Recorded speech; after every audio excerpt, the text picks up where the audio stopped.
Muy buenas noches a este nuevo programa de Primer Plano que inicia con una discusión de la matanza de al menos 50 personas en un barrio gay de Orlando, Florida, que tiene al menos tres lecturas, tiene muchas más, pero me centro en tres. La primera tiene que ver con esta epidemia de terrorismo que azota al mundo y que toma características diferentes dependiendo de la región o del país. En México tenemos el terrorismo criminal, por ejemplo. Después, otra vertiente sería el impacto que puede tener en la feroz campaña entre Trump y Hillary Clinton en curso. Y finalmente, y es en lo que me voy a centrar en mis comentarios, a la ausencia de una política exterior mexicana que se preocupe por defender las prioridades nacionales. Me explico. La primera reacción del presidente Barack Obama ante la masacre fue categorizarla como un acto terrorista o de odio. Es diferente, porque es posible que hubiera sido una matanza contra la comunidad gay, o bien que haya sido un acto motivado por el fundamentalismo islámico. Pero inmediatamente agregó el presidente Obama, y también se debe a la venta indiscriminada de armas. Esa era otra oportunidad para que el gobierno de México saliera a decir, nosotros en México también nos vemos afectados cada día del año por la venta y el tráfico indiscriminado de armas, sobre todo de tejanas, hacia México. Y no lo hace porque al parecer sigue nuestra política exterior debatiendo qué hacer. En abril, principios de abril, despiden al embajador Miguel Bazáñez y quitan al subsecretario para América del Norte y ponen a Paulo Carreño King y a Carlos Nava. Llevamos 2 meses y en Washington se preguntan, un poco en sorna, me refiero a los estadounidenses, ¿alguna vez veremos el texto escrito que va a rediseñar la política de México hacia Estados Unidos para hacerla más activa, más propositiva? Ese es el recordatorio que nos deja ese acto absurdo, sea de odio, sea de terrorismo islámico, esa matanza de que México sigue desaprovechando estos momentos para salir a dar su versión sobre un asunto que también nos atañe. Yo creo que hay que hacerlo, pero con mucho cuidado, porque se puede argumentar en contra de la posición mexicana que es oportunista. De la misma manera que se critica hoy a Trump, bueno, los que critican a Trump, desde luego que sus partidarios no, de aprovechar esta matanza para decir, se los dije, el islamismo es un peligro y yo tengo razones poderosísimas para esta propuesta de impedir la entrada de gentes de esta religión. El que México como gobierno se lance de inmediato a decir, ahí están las armas que tantos mexicanos han matado. Ahí está el tráfico de armas que nos afecta a nosotros. Sí es cierto, pero hay que hacerlo de tal manera que no se vea como un trumpismo, que nos montamos en un hecho muy, muy desafortunado y que no tiene ninguna justificación. Pero esto de la maldita segunda enmienda de la Constitución norteamericana que les da derecho a tener armas, es un debate que no vamos a ganar, pero sí deberíamos de estar presentes. Ya en este momento alguien ha dicho, claro, si los que estaban en el bar hubieran estado armados, no hubiera ocurrido la matanza, porque hubieran matado al terrorista. Entonces, la solución es armar más a los norteamericanos. Yo creo que de aquí no vamos a salir, pero tiene razón, Sergio, es nuestra obligación señalar que ahí hay un problema de ellos que nos atañe directamente a nosotros. Cuando matan a 50 en Estados Unidos, bueno, pues es una noticia impresionante. ¿Cuántos mexicanos han muerto desde que se inició la guerra contra el narcotráfico de manera violenta? El cálculo es de 150,000, o sea, del 2007 hasta ahora. ¿Y de esos cuántos perecieron por armas norteamericanas introducidas ilegalmente a México? Bueno, si nos acusaran de oportunismo, Lorenzo, bien merecido no los tendríamos, porque llevamos años con el problema de las armas, tratando de ponerlo en la agenda, y pues el gobierno no ha acertado o no ha podido posicionarse en ese tema, nunca lo ha podido meter realmente como una, quizá prioridad de México sí, pero que Estados Unidos lo compre como una prioridad y parte de los arreglos entre México y Estados Unidos. Yo estoy de acuerdo con Sergio, no hay que dejar pasar una vez más la oportunidad. No me preocuparía por el oportunismo, que nos acusen de oportunismo, pero que hagamos las cosas por fin.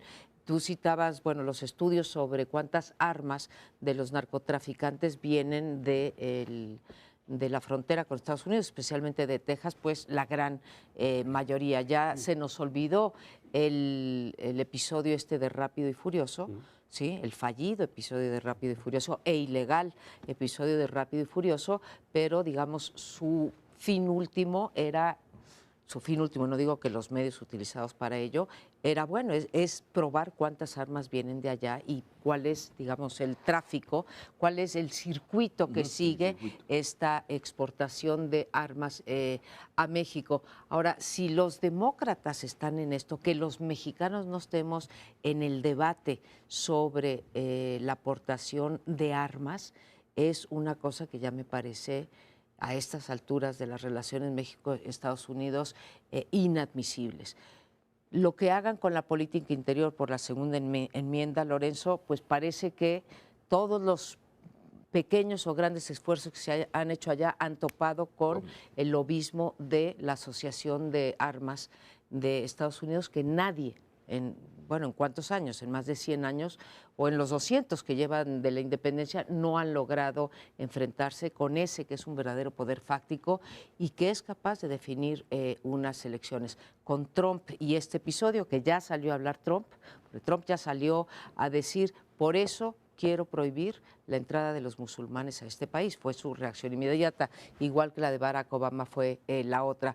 Así que esto se puede poner todavía peor porque no se puede descartar el triunfo de cada uno Trump. de estos dos personajes, Obama y Trump, están poniendo la variable clave como distinta.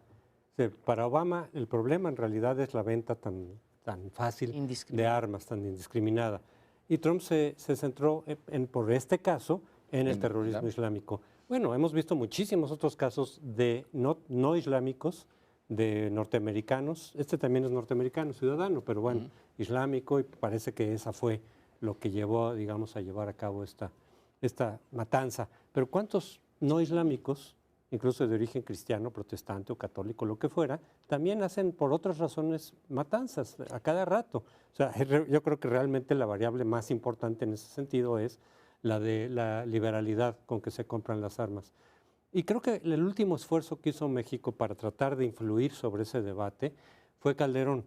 Es decir, yo desde el principio pensé que la estrategia de Calderón no era la más adecuada, que iba a salir contraproducente, que se iba a incrementar la violencia de esa manera, pero es cierto que hay una variable, y sigo pensándolo, que esa no es la estrategia adecuada, pero en fin, había una variable. En 2004, si no mal me equivoco, cambiaron las reglas en Estados Unidos sobre la liberalidad. Había cierta limitación y de pronto se quitó eso y volvió a haber una libertad. Calderón en algún momento fue y les dijo, recuperen esa legislación porque a nosotros nos está afectando. No le hicieron caso, evidentemente, pero pareciera que ahí entonces el Estado mexicano o el gobierno mexicano en turno abandonó esa vía en lugar de seguir diciendo y presionando, oigan, los problemas que tenemos aquí y que a veces les repercuten a ustedes también y que se quejan de eso, pues en buena parte tiene que ver con esto. Entonces no aflojar, digamos, esa posición de seguir insistiendo en decir, señores, esto no nomás es cosa interna porque nos está afectando también a nosotros, seguramente a otros países. En el fondo, el debate gira en torno a la conveniencia de que nos metamos en los debates al interior de Estados Unidos, porque argumentan, siempre han argumentado los gobiernos priistas sobre todo, que hacerlo legitimaría la intervención que ellos podrían hacer. Lo que jamás añaden es que los Estados Unidos sí intervienen en la vida política mexicana cuando así conviene a sus intereses, y menciono dos ejemplos muy claros. Uno, la legalización de la marihuana en 1940, si mal no recuerdo, por Lázaro Cárdenas, duró muy poco, 6 meses, porque inmediatamente el Federal Bureau of Narcotics amenazó a México que o derogaban la ley o embargarían las medicinas. Vamos, fue así clarísimo el chantaje. En 1969 el gobierno de Richard Nixon, sin decir absolutamente nada, cierra la frontera con la operación de interceptación, también para forzar a un cambio de política mexicana. En el 69 era para que metiéramos al ejército en la lucha contra el narcotráfico, sobre todo. Es decir, ya se meten cada que quieren y que lo consideran oportuno. México está librando una guerra contra un enemigo muy poderoso que tiene su base logística, una de sus bases de abastecimiento en Estados Unidos. Eso no hay ninguna duda. Y el gobierno de México prefiere guardar silencio porque no tiene claro, y eso es tal vez la crítica que me gustaría hacer, no es que sea bueno o malo, es que el gobierno de México está paralizado. Ejemplo, la semana pasada, que coincidí en una reunión en Washington con María Amparo, ese mismo día estaban reunidas la canciller, el embajador y 50 cónsules para, entre otras cosas, para dos cosas. Una, decidir cómo van a enfrentar la amenaza de Trump. Estamos hablando de más un año después de que empezó Trump. Un año después. Y segundo, para pedir al lobby judío en Estados Unidos que les enseñara cómo influir en Estados Unidos. Llevamos desde el 2006, 2007, 10 años de guerra, y apenas ahora la Secretaría de Relaciones Exteriores se pone a debatir cómo va a defender los intereses mexicanos. Eso es lo condenable, tal vez acepto. Había que ser cuidadosos con el hecho, pero tampoco no tanto, vamos, ¿no? porque se quedan callados y luego ya no hay manera de que vuelvan a hablar. Son parecieran monjas de clausura o monjes de clausura en la Secretaría de Relaciones Exteriores, agazapados porque no quieren salir a molestar al señor que manda desde Washington. Por favor, el juego está la vida, y Oye, no solo la dignidad, la vida de los mexicanos. Nada más para completar lo de Cárdenas y lo del 69, no se nos olvide, digo, por eso de que no nos queremos meter porque luego no vayan a ser ellos injerencistas, y dices bien, han sido injerencistas toda su vida. Bueno, acordémonos cuando pase Fox la iniciativa para aportar un cierto gramaje de marihuana. Era la iniciativa de Fox que logró pasar en el Congreso, y bastó una llamada telefónica de los Estados Unidos para él autovetar su iniciativa que había pasado en el Congreso. Ahí tienes otro caso de intervencionismo abierto, ¿no? Bueno, Fox dio varias vueltas, así que... Pero tanto como autovetarse. Una más. Pero si estaban pidiéndole consejos al lobby judío, también podían estudiar un poco de historia. México tiene una historia de lobismo, y alguna muy buena, muy desde exitosa. el siglo XIX. Matías Romero era un muy buen lobista. Y Carranza pagaba a varios norteamericanos para que hicieran una campaña de propaganda en Estados Unidos en su favor, y tuvo cierto éxito. Así que no necesitaban andar pidiéndole consejo al lobby, podían meterse en sus propios archivos, cosa que no creo que hagan. Bueno, pues como ven, lo que sucede en Estados Unidos nos afecta directamente, y gracias, María Amparo, por recordarnos al señor de las maromas, que así podríamos llamar a Vicente Fox. Regresamos en unos segundos. Pues este bloque lo hemos titulado Si Juárez no hubiera muerto, pero bueno, murió y como tantas otras cosas buenas del pasado, se han ido diluyendo en el presente, el cardenismo, el juarismo. Estamos ante un problema con la iglesia, uno más. Con la iglesia topamos todo el tiempo. En el segmento anterior decía yo que México no tendría que cuidarse en su política con Estados Unidos en relación a la masacre de Orlando para no ser calificado de oportunista. Pero aquí está el punto, oportunismo habemos en México. Se dice, perdió el PRI gobernaturas y desde la iglesia, desde la fe, el órgano, uno de los órganos de la iglesia, se dice, perdió por haber aceptado esta idea del matrimonio entre gentes del mismo sexo. Es como si casi les faltó decir, Dios los castigó. Dios los castigó por andar haciendo cosas horrendas, permitiendo cosas horrendas. Tengo mis dudas de que el PRI haya perdido las gubernaturas porque los votantes dijeron, Santo Cristo, el PRI va a apoyar a Peña Nieto y van a permitir el matrimonio entre gentes del mismo sexo. Yo más bien creo que es por la corrupción, en donde la iglesia sí no ha dicho nada importante. ¿Cuándo hemos visto una campaña de la iglesia en contra de la obvia corrupción de la clase política mexicana? En parte porque ellos son miembros de esa clase política, pero ahí lo dejo.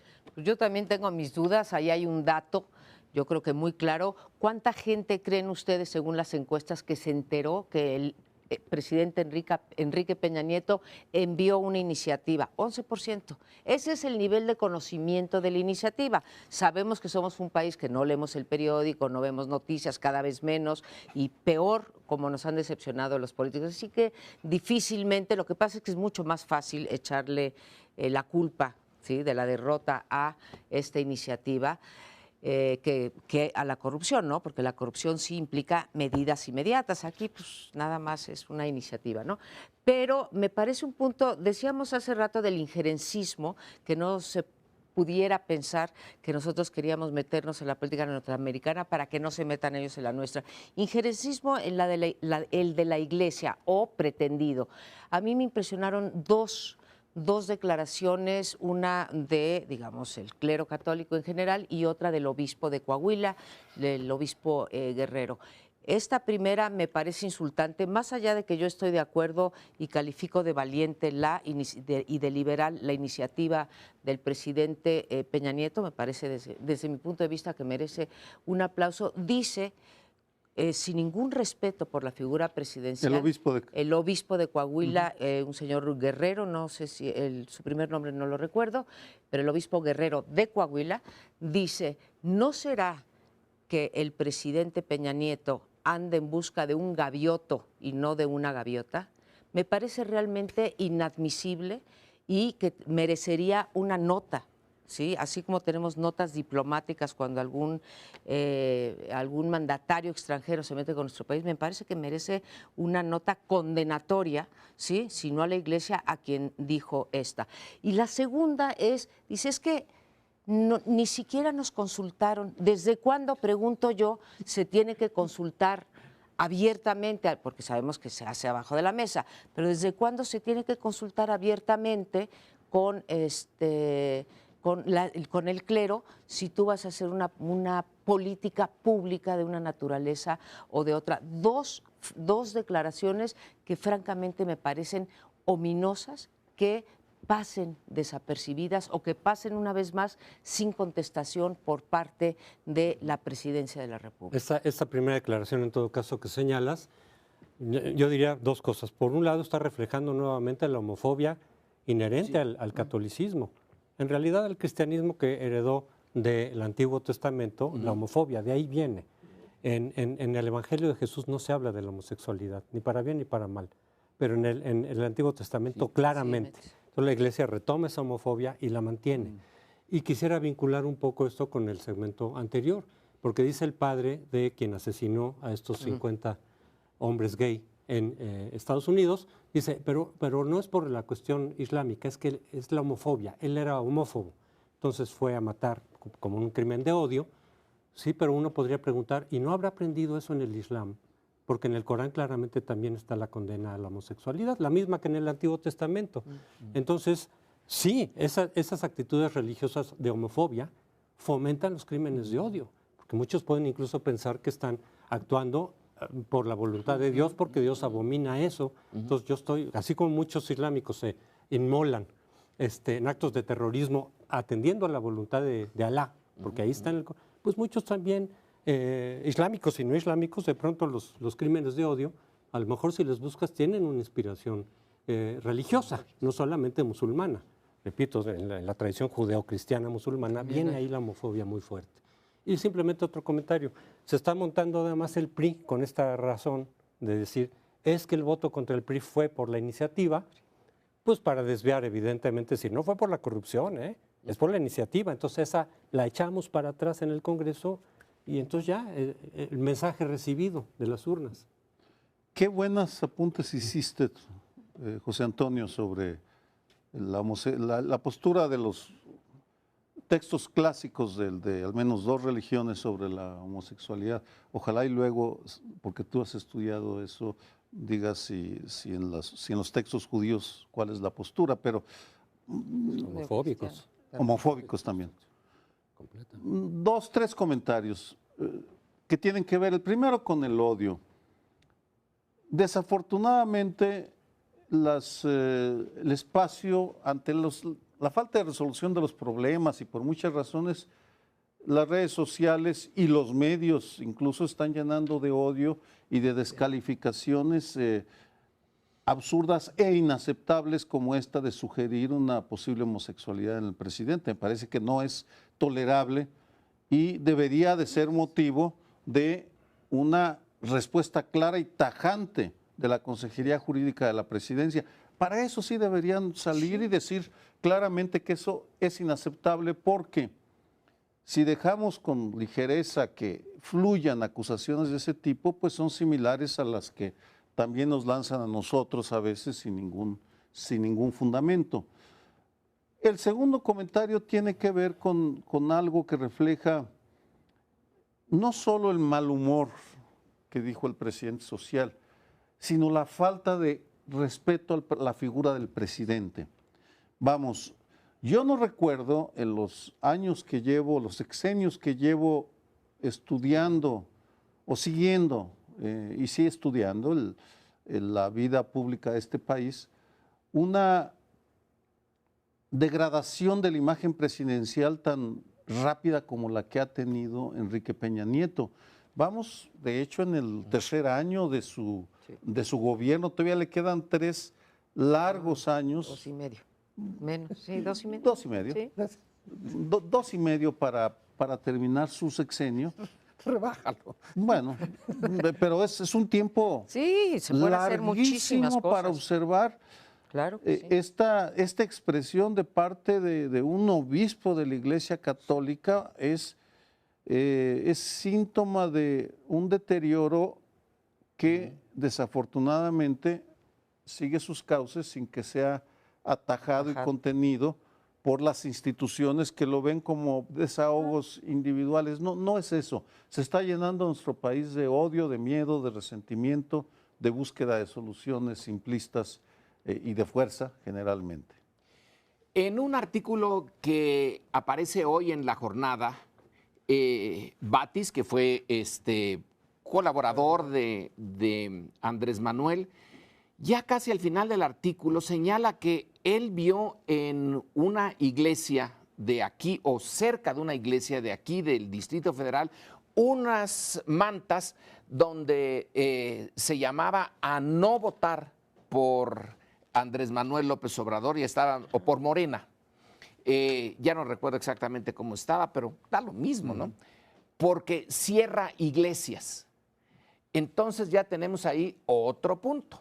Entre el temor y el odio, porque si alguien fue blanco de odios y de campañas bien orquestadas de odio, fue y es Andrés Manuel López Obrador. Ahora, cargarle que además va a cerrar iglesias, ¿por qué? porque es de Tabasco, y porque allí Garrido Canaval cerró iglesias hace porque en es los de años otra 30. iglesia, él.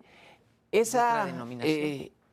estar metiendo en política esos argumentos, ya con los que hay y buenos argumentos, es suficiente. Sí, como Pero para echarle. todavía inventar otros y de esta naturaleza, creo que sí, le están exagerando en la campaña pues, ¿qué será? De difamación, odio y la mezcla de esto. Ahora, decía Amparo que solo un 11% se enteró de la iniciativa de Peña Nieto. Lo que sí reportan mucha gente en los periódicos y demás es que sí hubo una convocatoria de la Iglesia a votar en contra de esa iniciativa, como a través de votar en contra del PRI. Por eso muchos dicen, claro, ahí se reflejó en las urnas, el voto anti-PRI es esto. Incluso el domingo mismo de la elección, Sí, en Aguascalientes. en las misas, se estaba convocando a votar, con lo cual se está una vez más violando la ley, Eso. desde luego. Pero yo de todas maneras, yo creo que mucha gente, siendo católica en México, pueden hacerle mucho caso a la Iglesia en muchas cosas, pero a la hora de la política ya se paran. Ahora, habrá quienes de todas maneras, quizá en las sociedades más conservadoras o los grupos más conservadoras, que sí le hagan caso a la Iglesia, incluso, digamos, en las directrices políticas, pero no al grado de que explique la elección del domingo pasado. Ahora, sí ¿todavía hay tiempo, Lorenzo? Sí, que nos ahora, queda un... Ahora, sí es cierto que en el remoto caso, sí, que eso hubiera influido el voto, querría decir que, como en Aguascalientes, el clero se metió directamente en las elecciones, cosa que está absolutamente prohibida en la ley de asociaciones religiosas y debería de ser no solamente señalado, sino perseguido. Entonces, por el ángulo que queramos tomar, ¿sí? Desde la falta de respeto al presidente, que yo coincido contigo, debería de haber una condena, una posición contundente de parte de Consejería Jurídica, hasta el hecho de que hayan hecho proselitismo, como se comprobó en el caso de Aguascalientes. Ahí estamos frente a un conjunto de conductas, en unos casos inapropiadas y en otros casos ilegales, que, como dices tú, son dejadas ahí como si no tuvieran importancia, ¿no? Qué tan debilitado está el Estado mexicano que le da miedo salir a responder. Bueno, Lo que está en juego es reivindicar el derecho a la crítica bien fundamentada y erradicar la difamación que está sustentada en los prejuicios, las filias o las fobias de quien la emite. bueno, tendríamos varias cosas más que argumentar en este campo, pero se nos acaba el tiempo y por favor, vamos al corte. No se olvide que volvemos en unos minutos. Y a una semana de las elecciones hemos oído una gran cantidad de comentarios al respecto, muchas interpretaciones, porque una cosa es el resultado global que tengamos, decimos, perdió el PRI en tantos estados, el PAN en estos, en fin, y vienen las proyecciones, pero también la interpretación que quisieron decir los votantes al votar, porque las razones por las cuales se vota en favor o en contra de un partido pueden ser muchísimas, diferentes, y de pronto cada quien empieza a interpretar, pues a partir o de otras elecciones o de sus conocimientos teóricos, o muchas veces, lo que pasa es que los analistas tenemos que hacernos cargo de eso y hacer conciencia, muchas veces uno interpreta a partir de lo que quiere ver, en función de filias y fobias. Claro. Y en ese sentido, vinculándolo con el segmento anterior, pues claro que a la Iglesia le vino perfecto el timing de la iniciativa al poco tiempo antes de las elecciones para decir, fue eso, o sea, échenlo abajo en el Congreso. Y los priistas se montaron. Y parte del, digamos, en esto de que, por ejemplo, Francisco Labastida salió a decir, claro que fue eso, no es otra cosa, eso es. Incluso el secretario de Gobernación, Chong, también dijo, habrá que ver entonces si esa iniciativa hay que estudiarla, si la mayoría está de acuerdo o no. Eso, cuando realmente si se trata de un derecho humano, no tiene que estar sometido a la votación de las mayorías. Claro. Los derechos humanos de las minorías tienen que respetarse tal cual, independientemente de que las mayorías... Pero en fin, a lo que voy es simplemente que tenemos muchas razones y salen de ahí muchas explicaciones, muchas interpretaciones contradictorias y en realidad no tenemos muchos más elementos. Lamentablemente las encuestas sí sirven para mucho. Digo, lamentablemente de que nuestras encuestas no funcionen, porque No sirven, por funcionan ejemplo, al preguntar en encuestas de salida o postelectorales, ¿por qué votó como votó? Y entonces ya te da un panorama un poco más aproximado que la simple imaginación de cada analista. Oye, por cierto, aprovecho aquí ante el auditorio, pido una disculpa porque no, en el segmento anterior hablé yo del obispo de Coahuila, no, es el obispo de Culiacán, ¿sí? El obispo Guerrero de Culiacán. Una disculpa a todos los de Coahuila.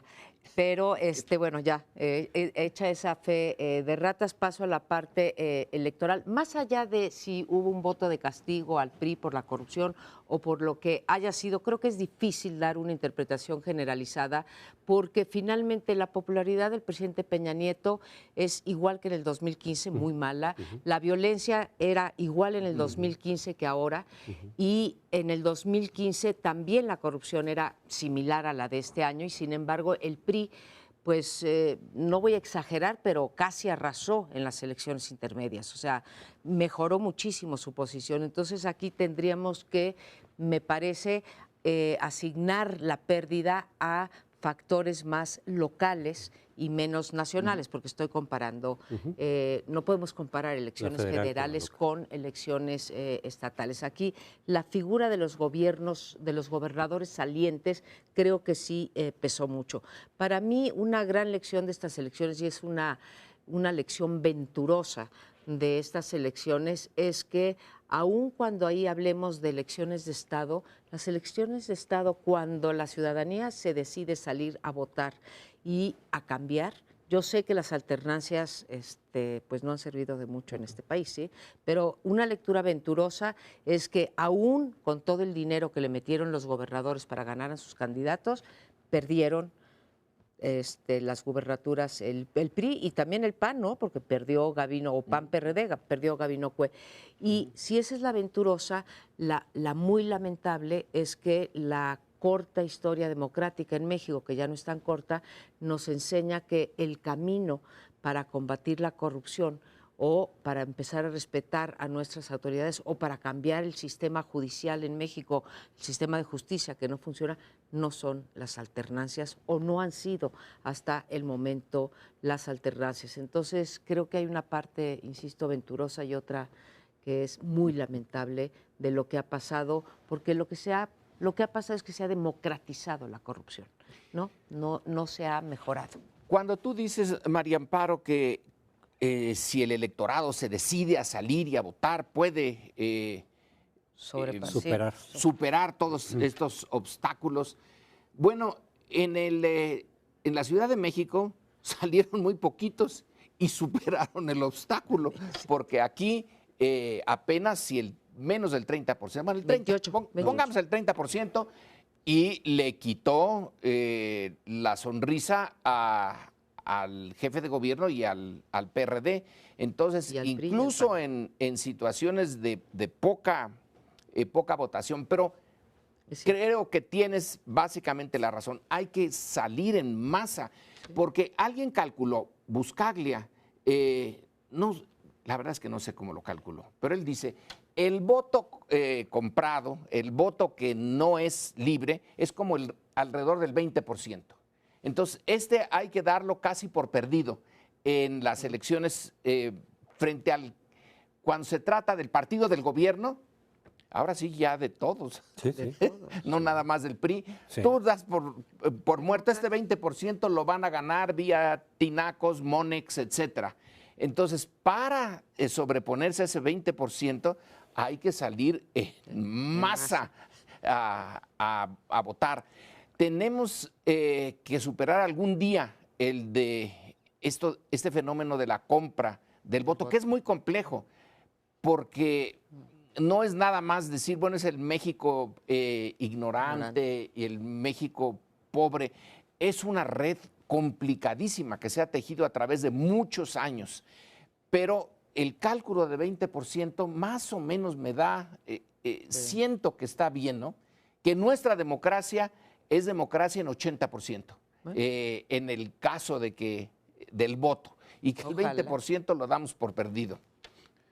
Dos reflexiones, una reflexión grandota. La manera natural con la cual estamos conformándonos con muy poquito, con un plato de lentejas cuando deberíamos tener una vianda democrática si lo juzgamos por el dinero que gastamos en esa vianda. Es decir, si es el 20% el que se compra el voto, perdón, yo me imaginaba una democracia diferente cuando estaba metido en la... ¿Qué tan limpias y confiables son nuestras elecciones cuando asumimos de manera tan natural, recuperando lo que se ha dicho, que se compra el 20% del voto? Y luego en el Distrito Federal casi el 8% salió a anular deliberadamente, por tanto, solo votaron por partidos el 21 o el 22%, casi el 80% de abstención real. Y después, la manera tan natural con la cual asumimos que la guerra sucia, la difamación es perfectamente válida sin que existan criterios de ningún tipo.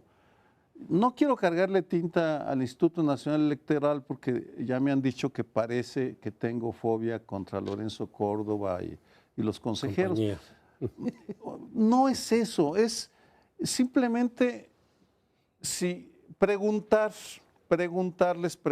es, ¿y quién nos va a dar los indicadores? ¿Buscaglia? ¿Qué no es tarea del INE? Sí. Hacer una evaluación, decirnos, estimamos que se compra el voto, pues en Chiapas como el 50%, el Distrito Federal nomás el 10%, bueno, entonces ya tendremos un índice de compra de votos. Sí. ¿En dónde están los indicadores que permitan saber en las zonas en donde el narco puso, el crimen organizado puso a sus candidatos? Tampoco lo sabemos.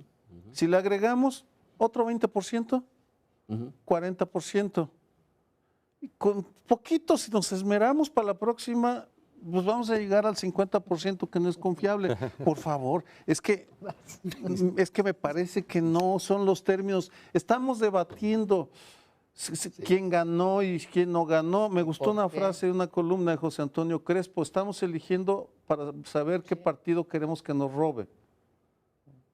Hemos llegado a eso, y quizá tal vez a Morena, en fin, o a Corral, pero ese no es el punto. Andamos muy mal en estos fundamentales. Yo coincido en que a veces pedimos menos de lo que podríamos exigir, que a veces nos vamos a la baja, y tú lo señalas en la cuestión de la compra del voto. Yo también en relación con la alternancia.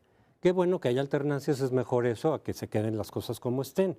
Pero llevamos 25 años de alternancias y pareciera, en el caso de muchos colegas, que fue la primera vez que se dio la alternancia, y entonces, claro, la alternancia, está funcionando la democracia. Claro, llevamos 25 años y no hemos visto que eso se traduzca en un combate más serio a la corrupción y a la impunidad. Hay la expectativa de que en la medida en que esto ocurra más, eventualmente los partidos tomen, digamos, acuse de recibo y empiecen ahora sí, no nada más a prometer el castigo a la corrupción, sino a castigar la corrupción. Ya sé que es muy complejo y demás. Pero también por lo mismo coincido también con Amparo en que más que un voto nacional, lo que vimos ahora fue un voto local. No hay que confundir los locales. Y en esa medida creo que a quien se castigó sí es la corrupción, yo tengo esa impresión, de los gobiernos locales. Porque igual se castigó en Oaxaca, regresando al PRI, y en Sinaloa, regresando al PRI. Entonces no sería congruente con decir, voy a castigar al PRI a nivel nacional votando por el PRI. Estaban castigando a su gobierno local. Creo que eso sí ayuda a entender un poco mejor un mensaje sí contra la corrupción, de quien a nivel local se esté llevando a cabo. Ese es el problema. Yo también interpreto como tú que no es un voto generalizado contra la corrupción, contra el fenómeno de la corrupción. Creo que ahora Sergio y Lorenzo ponen dos temas, y agrego uno más, que son centrales en la democracia o en la no democracia en México. El narcotráfico, decían por un lado, y el clientelismo. Yo agrego otro, el dinero por debajo de la mesa, ¿sí?, que usan los partidos, que no necesariamente venga del narcotráfico, simplemente es rebasar topes de campaña, en fin, ¿sí? Están relacionados los tres. Mi pregunta es, yo creo que ningún candidato, ningún partido está comprometido con luchar contra eso, o sea, con las redes de corrupción. El clientelismo es una red de corrupción, el dinero debajo de la mesa es otro, y finalmente el narcotráfico son redes, no es Duarte en Veracruz o Duarte en Chihuahua o Gabino Cue en Oaxaca. Y honestamente, de Morena acá, lo que hemos visto es que los tres utilizan, bueno, el clientelismo cuando menos es utilizado por todos. Bueno, se nos termina el tiempo, regresamos al próximo segmento. Bueno, y hablando de elecciones y de lo que le preocupa al ciudadano, uno se pregunta, y lo que le preocupa al ciudadano fundamentalmente es la violencia y la corrupción, uno se pregunta qué lecciones estarán sacando las autoridades, los funcionarios públicos y los que tienen un cargo de elección popular, como son los legisladores, con respecto a lo que le dijo el electorado, aunque no hayan sido elecciones nacionales. Yo creo que hoy en día, a lo mejor me equivoco, de arriba abajo, pero yo creo que hoy más de un partido se da, en particular el PRI, se da de topes de no haber pasado las leyes del Sistema Nacional Anticorrupción antes de las elecciones. ¿Sí? Creo que midieron mal lo que le importaba a la gente el sistema anticorrupción. Lo mismo digo eso para el PRI que para el PAN, en donde nos recetó el señor Anaya una cantidad mayor que la que criticamos de Andrés Manuel López Obrador en términos de promocionales. Tuvo más promocionales Ricardo Anaya hablando de corrupción, cuando se le olvida que en Sonora Padres también lo tumbaron el año pasado por cuestiones de corrupción y que el PAN no ha movido un dedo en contra de todos los señalados de su partido. O sea, me parece ya un nivel de cinismo. Entonces, tenemos ahora un periodo extraordinario, han prometido una y otra vez, ya se les acabó el tiempo, ya están, digamos, fuera de la legalidad y tienen cuando menos tres cosas importantes. La corrupción, ¿sí? En términos de la violencia, el mando único, ¿sí? Y después viene lo de la marihuana y lo de justicia penal. Se dejan todo para el extraordinario y siempre que estamos a punto de tener un dictamen en el que ya se pusieron de acuerdo, inventa uno u otro partido. El PAN se sale del sistema policial único y ahora el PRI, el PRD y el propio PAN están peleados en el Sistema Nacional Anticorrupción. ¿Hasta cuándo, sí, podemos decir que meten obstáculos nada más para que no salgan las leyes? No, de verdad, no solamente es el presidente el que no escucha, los legisladores no escuchan nada en términos de lo que preocupa a los mexicanos. ¿Qué representantes son? Un tema que Lorenzo Meyer le gusta mucho y siempre saca a esta mesa. Tienes razón, no nos representan en conjunto, es, para usar el término que les gusta a los españoles, es una casta. Y esa casta que vive en unas alturas enormes, nos dice que ahora en el periodo extraordinario lo primero que van a hacer es ver lo de la chapodiputada. Wow. Sí. Pero la dimensión entre lo que esa señora hizo o dejó de hacer, que sí se debe de castigar, está bien. Pero el problema de la corrupción es un problema histórico, nacional, de dimensiones enormes. Y lo primero que van a ver es la chapodiputada. Quiere decir que nos están mandando el mensaje, a pesar de las elecciones, de que ellos tienen sus intereses y no nos metamos ya en más problemas. Eso lo van a dejar. Lo que para nosotros es lo primero, para ellos es lo último. Me permito incluir otra elección que no tiene que ver con el periodo extraordinario de la anticorrupción, que es el constituyente en el Distrito Federal. Porque en el intermedio seguimos conversando sobre las cifras de quienes votaban. Y si metemos en el distrito, si aplicamos al Distrito Federal la regla de Buscaya de que el 20% es voto comprado, por tanto, significa que del 22% que votó, 20% fueron los aparatos respectivos y solo votó el 2%. Pero ya en el menos 2 en tu cuenta. Sé que no lo sabemos porque no sabemos la dimensión del voto corporativo y comprado, pero la representatividad de esos, la limpieza y la credibilidad de las elecciones depende de la legitimidad, de que sean confiables las elecciones. Esa es la clave, que sean confiables. Aquí con un 2%, y estoy caricaturizando, del voto, 60 constituyentes van a ir a hablar de los intereses de la ciudadanía y les apuesto que el mensaje no les va a llegar. Espero equivocarme y si me equivoco, lo reconoceré aquí o escribiré 10 planas de me equivoqué y en el constituyente creeré o algo así, una frase. Pero por esos motivos es difícil tomarlos en serio, su compromiso. No les interesamos, aceptémoslo.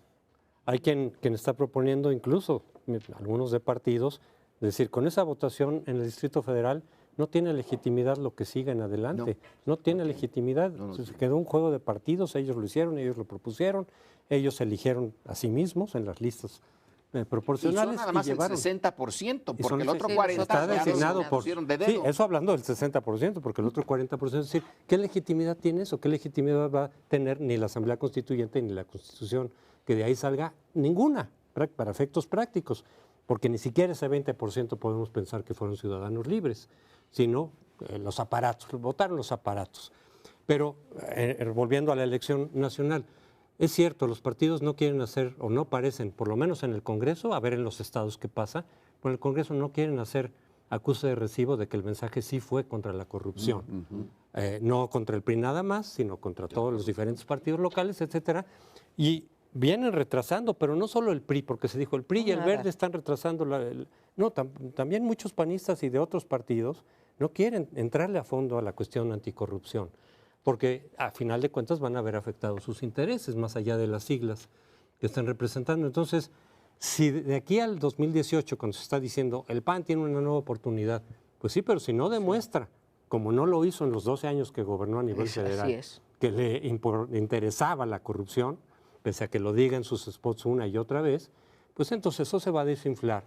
De manera parecida, creo yo, a lo mejor me estoy excediendo también en las comparaciones, a lo que ha pasado con el Bronco en Nuevo León.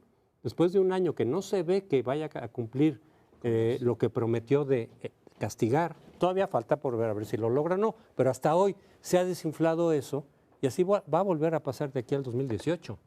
Entonces, pues se va a equiparar a los partidos, en ese caso el Bronco, ¿no? Y entonces ya ni siquiera la esperanza, yo nunca la he tenido, de los independientes.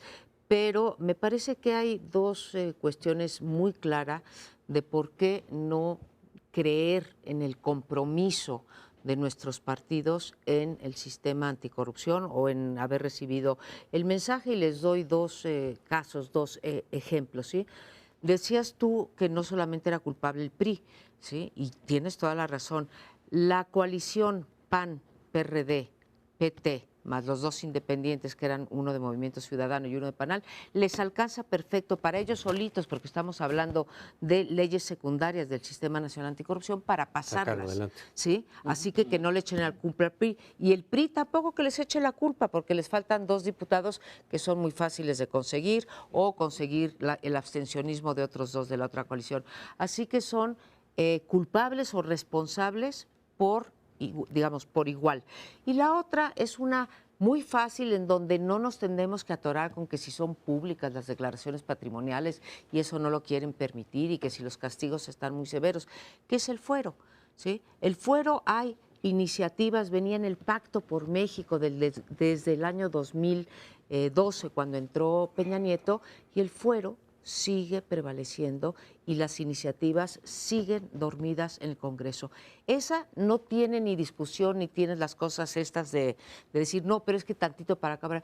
¿Hay fuero o no hay fuero frente a ciertos delitos?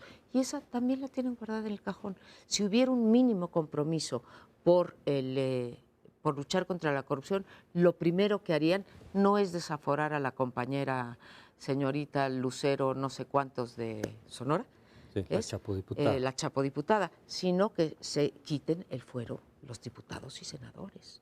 Yo me quedé esperando, en fin, era un deseo basado en la necesidad de probar a Morena, que es, digamos, parece que tiene un compromiso más serio.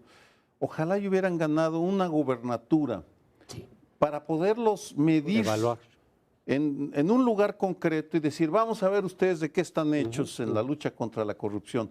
Por supuesto, la lucha también contra la violencia, pero desafortunadamente para la ciudadanía y afortunadamente para Andrés Manuel, pues él va a poder seguir diciendo que él es la única alternativa sin haber pasado por la prueba del ácido, porque bueno, las delegaciones que gobiernan el Distrito Federal es importante, pero no sería lo mismo que una gubernatura Y no como... son dechado. Así como los independientes, el desinflamiento del Bronco ha golpeado a los independientes, de la misma manera eso podría o levantar o desinflar a un partido emergente como es Morena. Aunque la experiencia de Andrés Manuel como jefe de gobierno Tiene que de la contar, ¿no? Ciudad de México puede ser el equivalente. Yo digo que O sí. Monreal en Zacatecas, Ricardo Monreal. Sí. Porque al final de cuentas es Y una pieza, ninguno de es los un dos personaje salieron importante bien de Morena. librados en materia de corrupción, ¿eh? Sí, no. La verdad. Igual que los delegados, que dices tú. Pero perdón, te interrumpí, No, Lorenzo. hay que no hay que esperar tanto a Sí. una gubernatura. Claro, Ya sería los lo vi. ideal. No, estoy Sería lo planteando ideal. el ideal, la Sí, esperanza. sería ideal, pero nos tenemos que hacer cargo de que Andrés Manuel López Obrador gobernó la capital durante 6 años y es difícil decir que es un nuevo, digamos, una nueva cosa. Podría ser, también al PAN se le pueden dar Aunque nuevas a él oportunidades. personalmente no se le puede acusar de corrupción, No, pero el al gobierno, aparato... el aparato. Bueno, pues con esto nos despedimos, pero estamos aquí el próximo lunes con usted con 4 temas tan o más interesantes que los de esta noche. Muy buenas noches.